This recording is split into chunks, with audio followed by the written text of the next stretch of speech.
Bismillahirrahmanirrahim. Assalamualaikum warahmatullahi wabarakatuh. Alhamdulillah, Allahumma shalli ala Muhammad wa ala Muhammad, amma ba'du. Insyaallah pada sore hari ini kita akan memulai kegiatan kita pada kegiatan sosialisasi kepemudaan yang difasilitasi oleh Dinas Kepemudaan serta dari anggota legislatif Komisi D DPRD DIY Bapak Insinyur Imam Taufik, yang akan kita mulai. Untuk pertama, sebelum kita mulai, mari kegiatan ini kita buka dengan membaca Bismillah bersama. Bismillahirrahmanirrahim. Selanjutnya untuk materi pertama,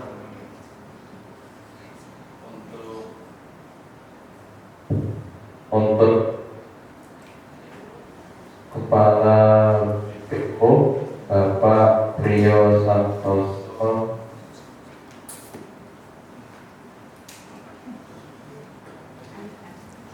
MM, dipersilakan.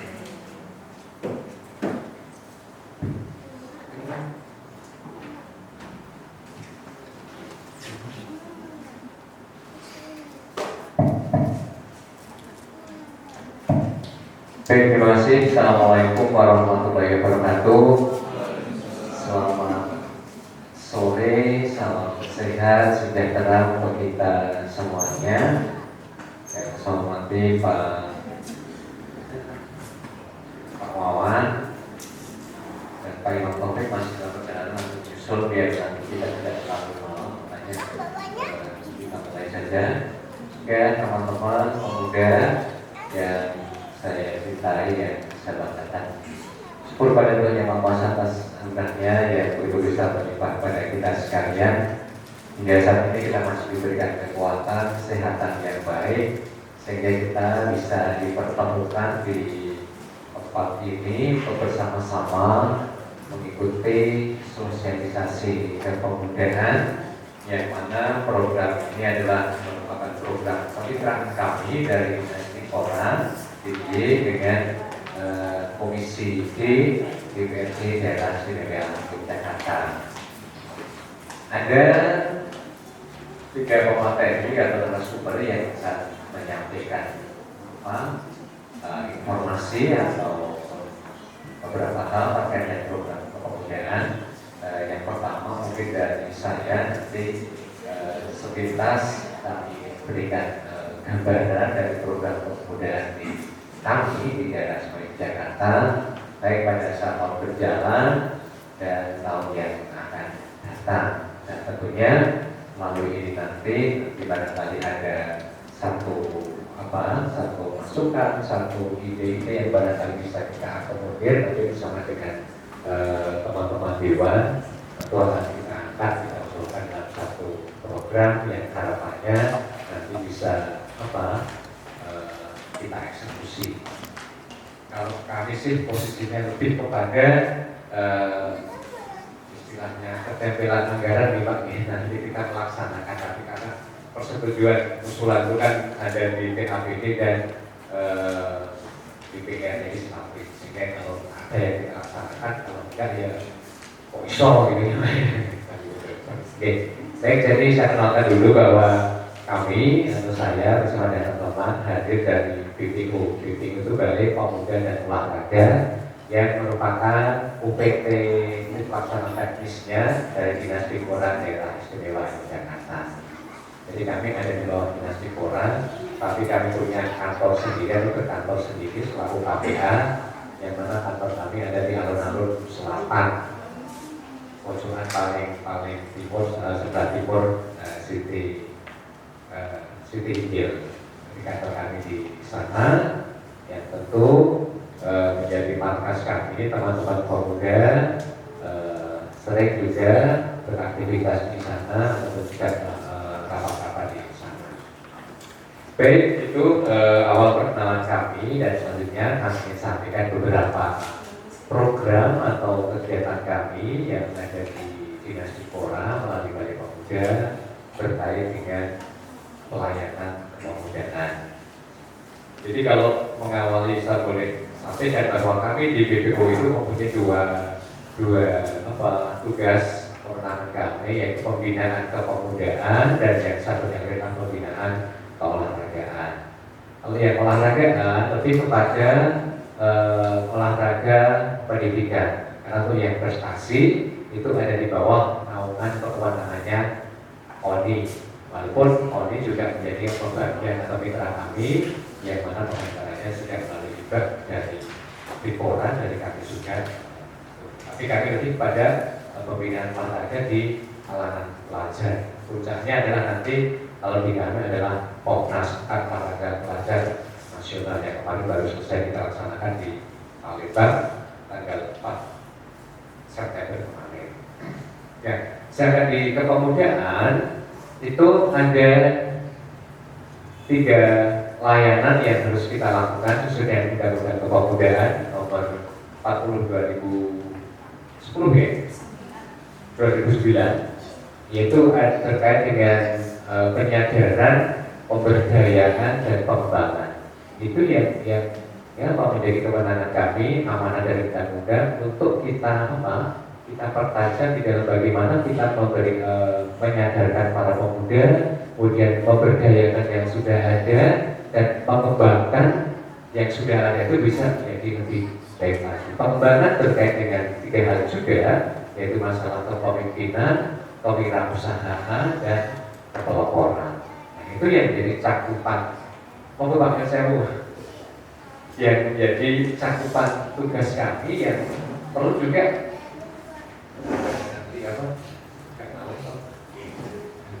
baru mulai Pak. Jadi 3 tugas kami yang tentunya perlu juga kami sosialisasikan untuk bisa dipahami, diketahui oleh pemuda-pemuda di daerah istimewa Jakarta sebagai bentuk kehadiran pemerintah di dalam peduli terhadap pembangunan kepemudaan. Ya. Dari 3 hal yang menjadi tugas pelayanan kami di bidang kepemudaan tadi, tentunya kita akan intervensi dengan program-program kegiatan yang ada di kami, yang kita usulkan dan disetujui oleh TAPD bersama dengan Dewan. Dalam hal ini kalau dari Dipora ada di bawah Komisi D. Nah, tentu ini yang terkait langsung adalah Pak Imam yang menyetujui atau tidak. Sebenarnya sih program kami yang kita usulkan itu setiap tahun banyak sekali sesuai dengan aspirasi yang tentang itu. Namun karena keterbatasan negara, tetapi kadang-kadang di injury time ya Pak, itu biasanya itu kan nanti yang prioritas dulu, yang prioritas dan mungkin yang mandatori itu yang memang harus kita laksanakan, kayak boleh di awal-awal. Misalnya untuk riwayat itu kan mandatori, jadi yang mau dilaksanakan ide-ide baru yang mungkin juga bagus, tetapi terbentuk pada penganggaran sementara masih kita belum diprioritaskan. Ya, beberapa program yang kita laksanakan di tahun ini di antaranya adalah pemasaran online. Pemasaran online ini adalah program kami yang merupakan atau yang kita laksanakan yang berasal dari pokok-pokok pikiran Dewan.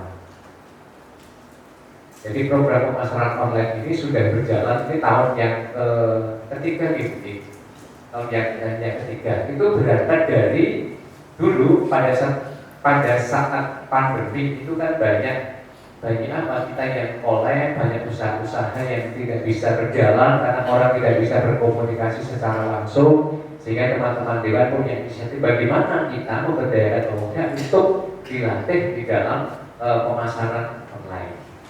Sehingga dari sana kita berikan satu pelatihan, kemudian setelah itu nanti tidak lanjutnya masing-masing peserta kita berikan hibah laptop satu-satu. Ya, tahun ini di kami ada 229 kelompok. Jadi masing-masing kelompok ada 3 orang dan setiap orang dapat, tidak hanya kelompoknya dapat 1, tapi setiap kelompok itu 3-3-nya dapat laptop semua. Ini yang saya katakan 2003 dan ini sudah berjalan dan sudah selesai. Tetapi programnya kan di 2024 juga masih ada lagi. Cuman masalahnya kalau 2024 sekalipun sekarang itu 2023, tetapi kan anggaran di 2024 itu kan sudah ada, kelompoknya sudah ada yang mau dapat, itu sudah ada karena penyusunan anggaran itu terjadi 1 tahun sebelum tahun berjalan. Sehingga kalau nanti mungkin ada usulan, terus nanti berangkat ini ada satu ketertarikan ini membuat satu kelompok, nanti kan bisa nanti di proposalnya nanti kan Pak Imam yang akan teman-teman sekretariat di Dewan itu nanti yang akan entry ke Epokir Pak ya, Epokir itu akan ditindak. Kalau sudah masuk di sana itu nanti yang akan kita eksekusi. Jadi yang perlu kami pahamkan bahwa sekalipun ini baru sosialisasi bukan berarti terus nanti tiba-tiba terus itu ada. Jadi kalau saya bicara tahun 2024 ini yang sudah ada di bulan bergerak ini, nanti kalaupun ada seperti itu nanti baru bisa masuk dalam anggaran di 2025. Kenapa nggak 2024? Karena yang 2024 karena kan udah selesai, tinggal beberapa hari lagi diketok Pak ya, biasanya di paling maksimal itu akhir November. Karena kalau lebih dari itu nanti dapat sanksi, teman-teman dewan nggak digaji selama 6 bulan gitu Pak ya, kalau terlambat gitu. Jadi juga bermutu. Jadi kalau terlambat mentoknya itu dewan juga nggak, nanti 6 bulan nggak digaji sebagai sanksinya. Itu undang-undangnya seperti itu. Sehingga sekali lagi yang perlu dipahami bahwa apapun yang menjadi usulan kita itu ketika sudah pada saat ini itu nanti baru bisa muncul di dalam penganggarannya itu tahun 2025. Karena yang 2024 sudah anggarannya sudah selesai, tinggal kita menunggu diketok oleh di rapat paripurna Dewan. Itu ya. Jadi saya kira ini sangat menarik ya. Sangat menarik karena untuk kegiatan ini kan kalau kita lihat dari jumlah pesertanya itu kita ada 687, jadi ada 229 kelompok itu yang jumlahnya selalu meningkat. Kalau tahun kemarin itu hanya 126, jadi sekarang 2024 2023 ini naik lagi 100 kelompok. Ini yang yang harapan kami dengan program ini nanti bisa menarik itu.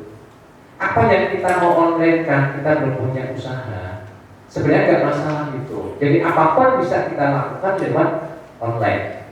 Bisa dengan usaha kita, bisa dengan hasil usahanya orang lain kita pasarkan, atau juga mungkin kita bisa membuat konten-konten yang pokoknya dengan fasilitas laptop itu kita bisa berupaya bisa mendapatkan satu pendapatan bagi diri kita. Syukur bagi nanti bisa berkembang menjadi bisa memberdayakan pemuda yang lainnya. Itu program yang paling besar di kami adalah kegiatan pemasaran online ini. Cukup banyak, anggarannya cukup paling gede 4 miliar lebih. Yang lainnya cuma ratusan juta gitu aja. Itu yang pertama. Kemudian yang kedua masih sama pemasaran online, tapi kalau ini khusus pemasaran online di kantong kemiskinan. Nah, kebetulan tahun 2023 ini ada atau jatuh di Kabupaten Gunung Kidul. Jadi di Pusakosari dan ada dua kecamatan yang mati. Karena yang di Jogja ini kan ada 15 atau 25 kecamatan yang termasuk dalam Berdasari ya, di kantong kemiskinan. Nah itu yang khusus untuk pemuda-pemuda yang ada di daerah itu. Nyun sewu, kantong kemiskinan ini dalam tanda petik, karena kalau dari bebas miskin itu kan lebih kepada berapa yang uang yang kita belanjakan untuk menambah kalori kita. Padahal kan yang miskin itu belum, orang nggak belanja itu kan belum tentu karena nggak punya duit. Justru mereka di mana-mana Pak ya, punya sapinya banyak. Nah di pelek-pelek itu butuh pakan baik, bahasanya butuh karena kita juga sudah punya stok makanan sehingga kita nggak perlu beli. Kalau orang desa itu kan sayur pun, daun apapun kan bisa dimasak, daun singkong bisa itu. Tetapi ukurannya dari BPS, ketika orang itu tidak belanjanya itu rata-rata berapa? 400 atau 600 sebulan itu dianggap mereka tidak sejahtera, miskin, sehingga masuk itu. Jadi tidak usah gimana-gimana kita ketika di daerah itu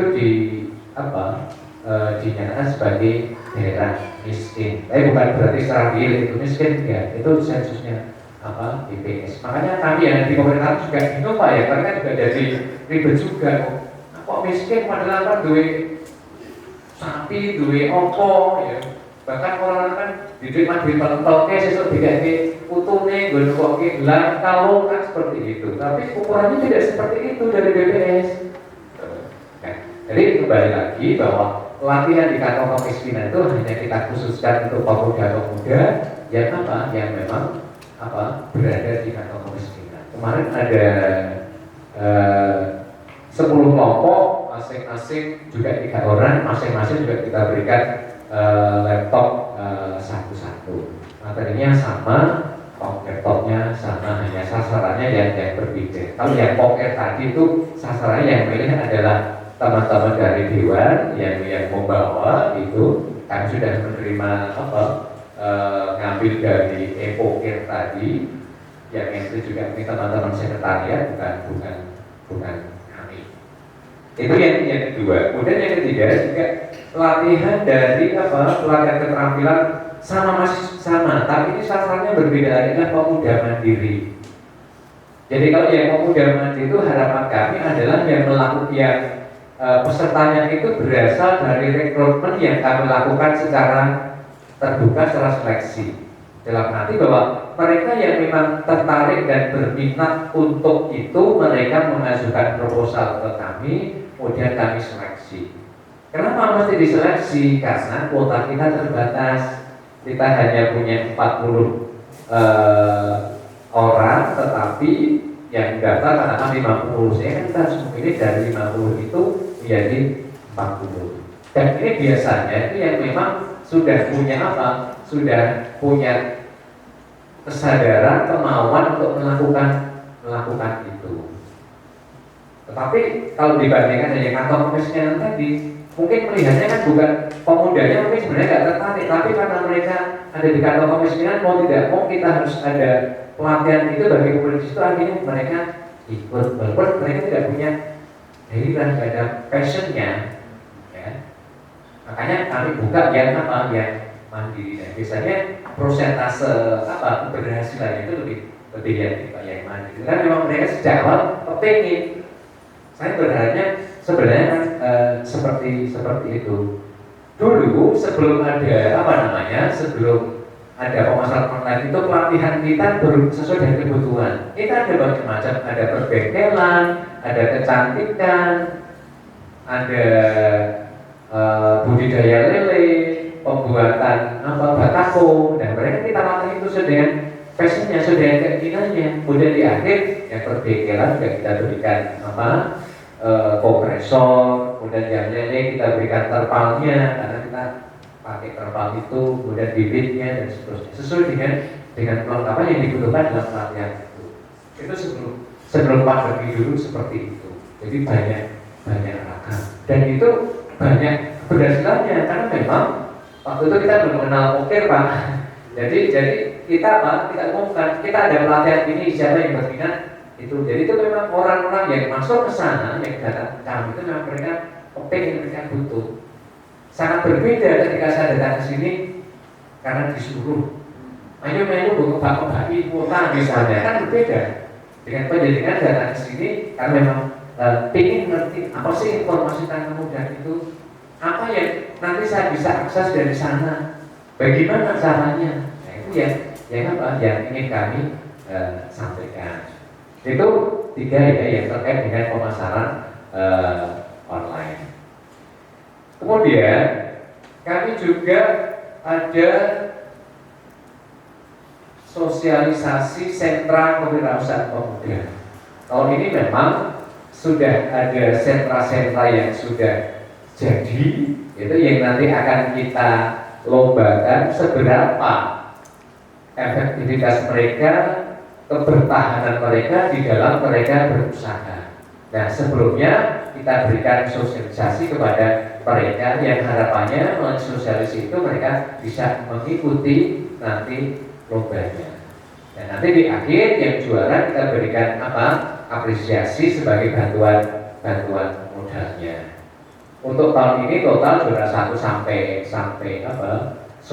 Kita ambil 6, 1, 2, 3, 4, 5, 6. Itu totalnya ada 126 jutaan. Masing-masing paling rendah itu dapatnya sekitar 15 juta. Kan lumayan bisa tambah modal usaha di situ. Dan ini rutin setiap tahun. 2024 juga ada. Itu yang sentra. Kemudian juga apa? Sentra pemberdayaan pemuda. Nah, ini lebih pada kami fokuskan pada apa? Wirausaha pemula. Yang di kami itu Dinas Dipora kan juga apa?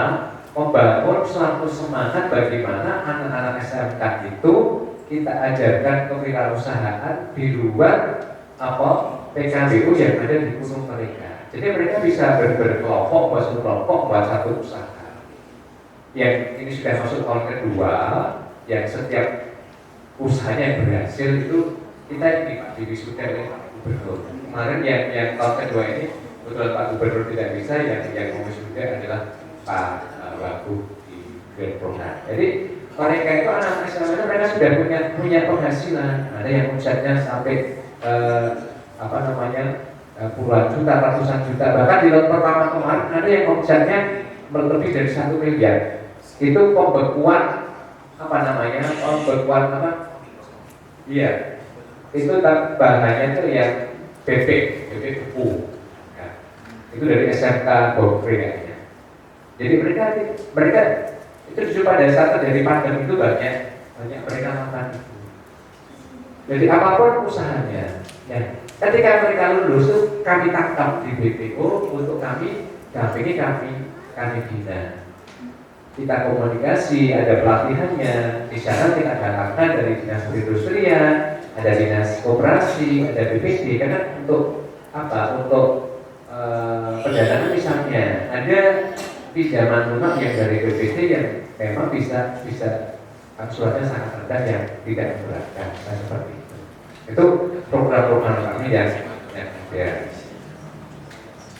Nah, di samping itu kalau yang lainnya yang ini mungkin khusus paskibraka itu khusus untuk pelajar ya, karena kebetulan kami juga kesampaian. Namun untuk 2023 paskibraka sudah beralih kewenangannya ke Kesbangpol, sehingga di kami sudah paskibraka tidak ada. Namun demikian kan di masalah kepemimpinan, program kepemimpinan kita lakukan. Juga kita ke KNPI, walaupun produk kisruh sehingga KNPI ini sudah 3 tahun kayak bisa kami cairkan kembali terus Pak. Sebenarnya kasihan ya, karena memang kepengurusannya biasa di organisasi itu kadang-kadang ini ada pusda, ini radadi, terus gawe tandingan kayak gitu. Tidak di parpol, tidak di organisasi manapun, kan ketika ada mungkin ngomong soal enak, hidup gitu kan, ketika masa baktinya sudah selesai, kemudian mereka berkompetisi lagi, orang kepilih, terus kadang kurang legowo, sehingga dari pengurus baru. Mungkin seperti itu, tapi saya ngerti yang pasti bahwa ada dualisme, bahkan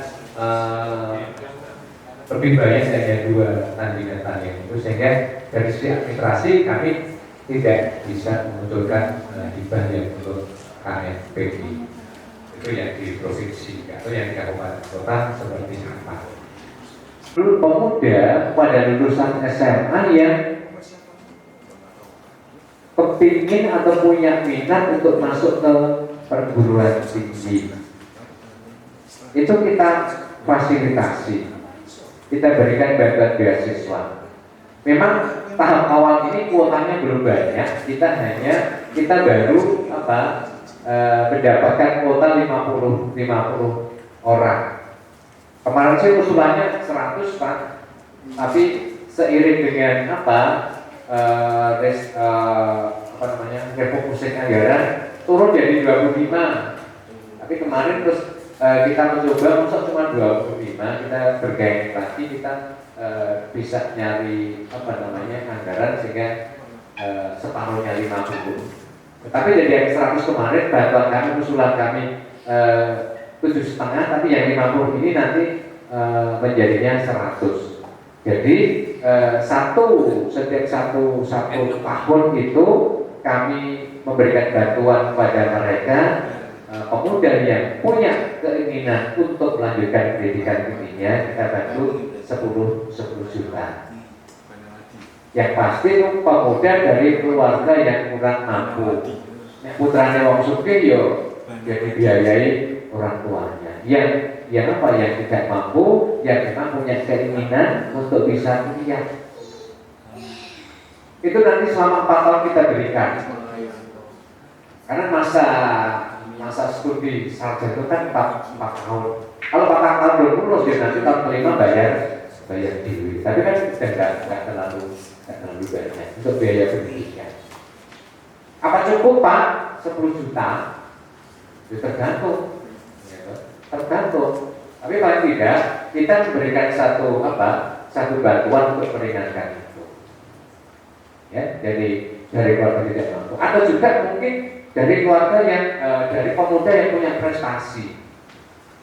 Pemuda prestasi itu bisa kita berikan. Hanya memang kalau bayangan saya itu kan nanti ketika kita punya kuota 50, ya nanti kita bagi Bantul 10, Gunung Kidul 10, itu 10. Nanti kalau dari dinasnya itu nggak bisa memenuhi, ya nanti kita carikan yang bisa memenuhi. Karena sekalipun kita kuota kadang-kadang mungkin Sleman, kan di Sleman kan juga sudah ada juga jaminan pendidikan untuk mahasiswa. Itu, tapi kayaknya jumlahnya 5 juta, 7,5 juta itu juga ada. Karena mungkin mereka sudah ada, sehingga mereka tidak perlu itu, sehingga dilimpahkan ke kami untuk diberikan ke yang lain, misalnya seperti itu. Tapi untuk sementara kuota, karena kami juga tidak akan mendiskriminasi antar kabupaten kota, itu kan tetap sama. Kalaupun mungkin ada selisih, itu mungkin yang kita bedakan adalah antara Kulon dan Gunung Kidul. Mungkin kotanya Wolu baik, semanya Wolu baik, terus nanti Bantul rolas, rolas bisa juga seperti itu. Atau mungkin mereka 5, terus yang lainnya 15 juga. Nanti kan kita akan koordinasi dengan kabupaten kota di sekolahnya seperti itu. Tapi ini saya lebih menyampaikan ini, barangkali nanti ada yang punya keinginan itu kan nanti tetap kita seleksi, karena mungkin ada informasi itu kan banyak yang tertarik Pak ya banyak yang tertarik sih harus kita seleksi. Makanya nanti atur sama Pak Imam, berputarnya juga baik Pak gitu kan. Dan nanti kita bisa banyak mengcover, mengakomodir pemuda-pemuda yang lain.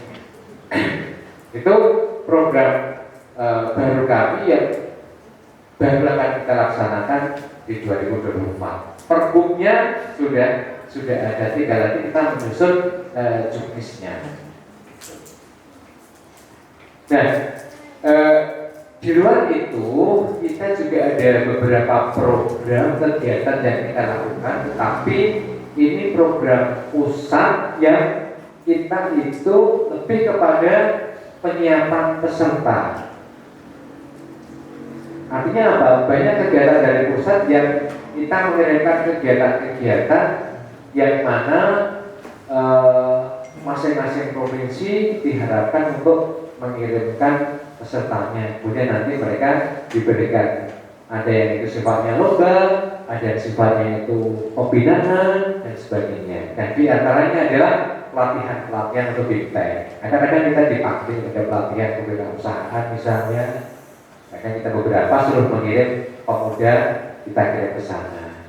Atau kalau tidak, ada di Kementerian melakukan kegiatan bintang di Jogja yang sebenarnya pesertanya bisa sharing, mungkin di beberapa provinsi terdekat atau bahkan ada pesertanya semuanya dari Jogja.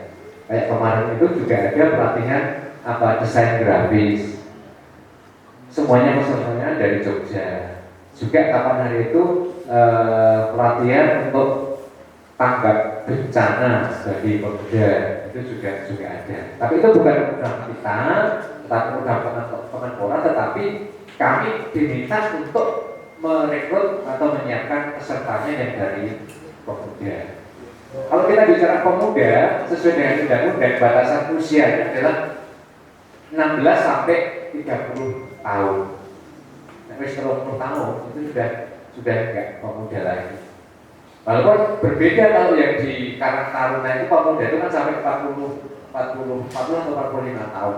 Tapi kita di undang-undang kepemudaan itu pemuda itu usianya 16 sampai 30 tahun. Ini kan semuanya masih di bawah 30 nih. Tidak 30. Nah, masih mulai situ ya rampok. Juga yang lain misalnya pelatihan kepemimpinan nasional, tahun ini kita diminta, kita ngirim pemuda-pemuda yang memang punya karena arahnya kepemimpinan, biasanya kita seleksi yang nanti akan mereka itu menjadi utusan kami yang sudah disiapkan oleh teman-teman alumni mereka.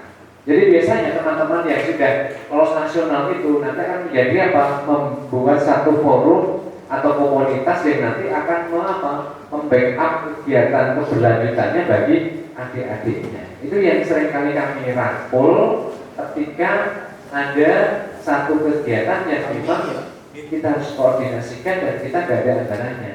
Enak seperti ini mau diambil apa enggak?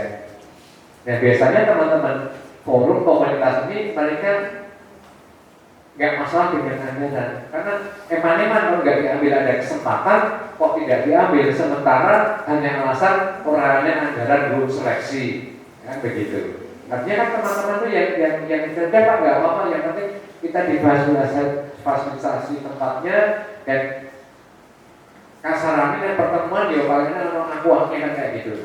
Kalau hanya seperti itu kan nanti kita kan tidak rapat-rapat kan nggak masalah. Tapi kalau untuk honornya, narasumbernya dan sebagainya, jurinya, ya kita gotong royong saja. Biasanya teman-teman ini malah yang seperti itu. Sebenarnya di kami itu kan juga nggak tega juga, tapi juga mereka itu yang menyayangkan. Sayang Pak, kalau itu tidak diambil hanya karena masalah anggarannya nggak ada. Karena keberlanjutan komunitasnya kan jadi nggak ada. Angkatan ini bolong karena nggak kirim. Itu yang kepemimpinan. Juga nanti ada pertukaran pemuda antar negara. Kita juga diminta. Ada yang kita kemarin kita kirimkan ke Jepang, ke Korsel. Sebenarnya kemarin kita ada kotak 4, tetapi dari kementerian hanya melakukan ke 2 negara karena masih pandemi, sehingga yang 2 tetap tidak bisa kita eksekusi. Pertukaran pemuda antar provinsi juga ada. Yang kemarin ada di Lumajang. Itu artinya kita mengirimkan pemuda ke sana selama beberapa waktu, 1 bulan atau 2 bulan ada di sana. Pemuda pelopor. Kemarin baru saja Teknik Pusat Gunung Kidul juga ada. Yang kemarin ada juara juga dari bidang pendidikan dari Gunung Kidul, juara 1 tingkat nasional. Kemudian waktu PPAN atau waktu KPP itu ada juga ke Korsel atau Cina ya. Itu anak dari Gunung Kidul. Dan sekarang ini juga ada kita usulkan yang dari Gunung Kidul, mereka budidaya tanaman lidah buaya. Kemarin saya datang ke Lipar, di daerah Lipar. Itu mereka tanam budidaya lidah buaya.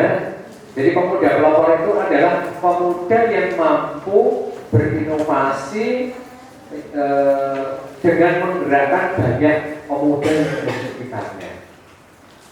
Jadi mereka sayang melihat lahan-lahan yang nganggur, sehingga mereka berupaya untuk menjadikan lidah buaya itu dia dibikin minuman Pak, dibikin minuman. Dan mereka sudah masuk ke mal-mal itu, ada yang ke Surabaya, di Jogja itu ada, di Indomaret dan seterusnya.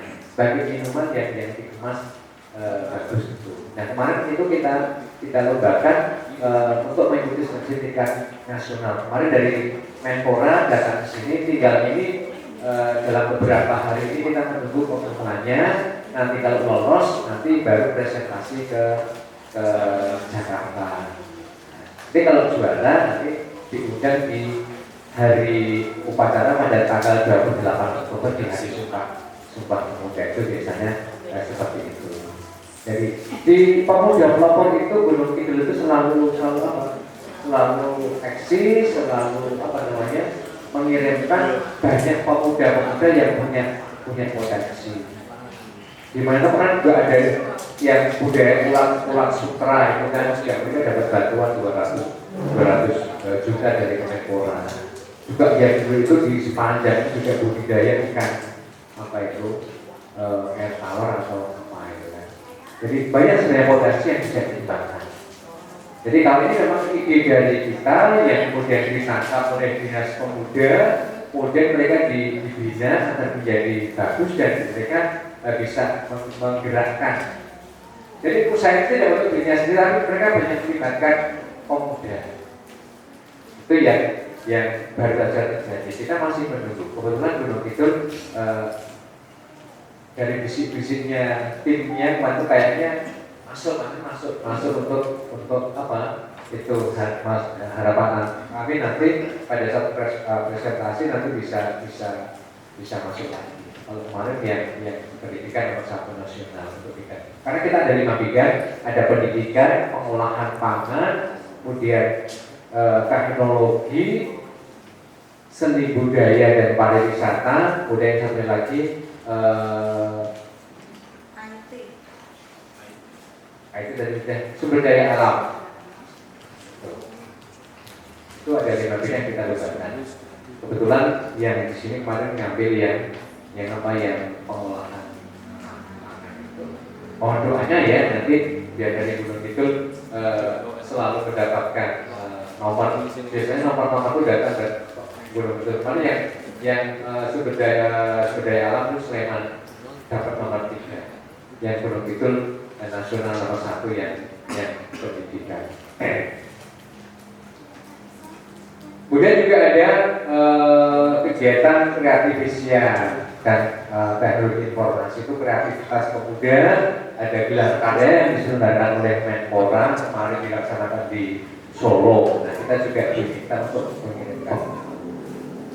Jadi itu sepintas beberapa kegiatan yang ada di kami, baik yang memang berbiaya dari kami dari APBD murni maupun kegiatan-kegiatan kepemudaan yang datang dari Kemenpora yang kami juga bisa atau diminta untuk melibatkan pemuda untuk bisa menunjukkan potensinya yang terbaik. Tentu nanti kalau mau seperti itu penjenengan tidak bisa pasif, tetapi komunikasi dengan Dinas Kepemudaan dan Olahraga di Kabupaten Gunung Kidul itu mestinya ada potretnya dulu. Karena bagaimanapun Dinas Pon juga penjenengan bisa punya potensi, tidak bisa langsung maju sendiri karena birokrasinya kan harus lewat dari kabupaten kota, provinsi baru nasional. Saya juga nggak bisa nyemot, kayak adikku sampai tak boleh, coba wakili Gunung Kidul nggak bisa, harus lewat dinasnya rekomendasinya. Gitu. Nah, itu beberapa hal yang ada di kami. Sebenarnya di luar itu kan banyak sekali di saat awal-awal tahun kita mengusulkan program itu banyak.